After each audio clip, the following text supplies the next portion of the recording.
Okay, I didn't have a story at all to tell about this. And I was actually really struggling for the whole like escaped goats thing because I thought, all right, fine. Here? Okay, okay. Um, but tonight I drove up in my van, and Ben and I, ride shared, and we were hauling things in, and I parked really close, like knowingly close to the car, kind of minivan-ish thing, I think, Like an SUV, SUV, sort of a nightmare. Right, right. But I was more conscientious about not being in the driveway here. Okay. So, and so there may have been a little tap, little love bump, little just like, hi. And and that was fine. I didn't really think about it again, and I did intend to move when something else opened up. So, somebody came up, and this kid, what do you think, 12? About 12. Some kind of nightmare like that. Yeah, yeah. And he kind of seemed like he already had some kind of tattoo, henna thing or something around his neck, which I'm not judging about that. That's fine. But he just definitely seemed to have a mind of his own, and I think it factors in. And his dad came up and was like, "Is this your card?" And I said, "Oh, yeah, yeah, yeah." So I went out there, and he said, "Because you hit my bumper." I went, "Oh, I'm sorry. I'll move. I'll move." And he said, "Well, I think you did some damage, too." And the kid kept saying, "Oh, yeah, you did. You did. You did some damage." Yes, this is tonight. Unloading for this. Totally. This is like smoking hot.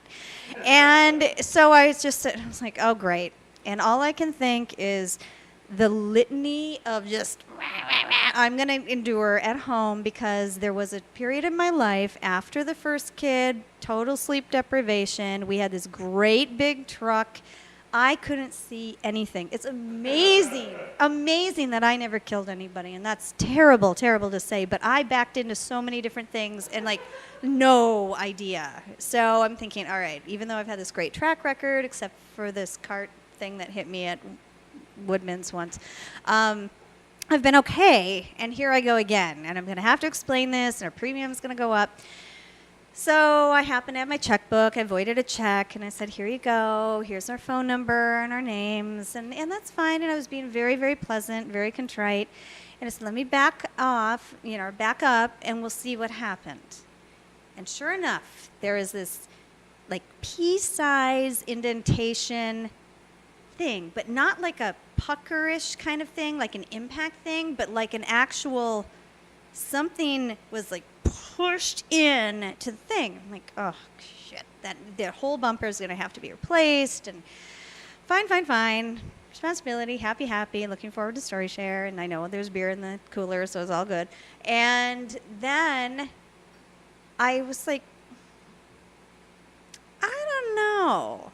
And something in me, and we had already done the insurance thing, and I said, I have State Farm. He said, we have State Farm. So I was like, oh, okay, great. We'll be able to just.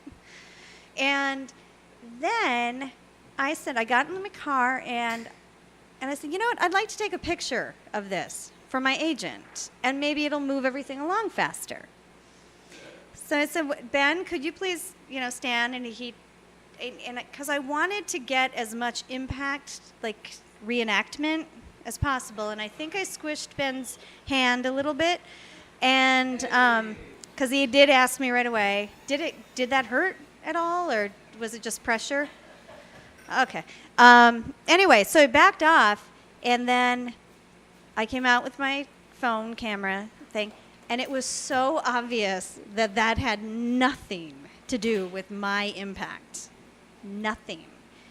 And I even pretended that maybe it possibly did, if there was a bolt somewhere in the front of my car that just happened to pop off. I'm like, well, let's look for it, because maybe it hit and then made that big, like, it was a bolt indentation. And I said, well, let's look on the ground. Maybe it fell out, and this is still my fault, and this and that. And it was so much fun to see this pipsqueak. And the father was like, you're not going to hear from us. I said, hold on to the check, just in case. And he's like, you're never going to hear from us again. And the kid's like, her car did that the whole time. And I said, well, you might want to go home and ask your wife, because right away he said, this is really the vehicle my wife drives all the time, so maybe this was, already there and whatever. Like, ask her. So, anyway, that was my scapegoat. I was almost somebody else's scapegoat. Probably someone with sleep deprivation who just so happens to run into things right now, and what she really needs is a good nap. So, anyway, Did that's you it. give that guy a blank check? I voided it, Oh, okay. scribbled all over the place. He's fine. He's fine. It really is. Thank you for looking out for the Martin Wrights. Does anybody else have a scapegoat story? And welcome to our new people. That's great.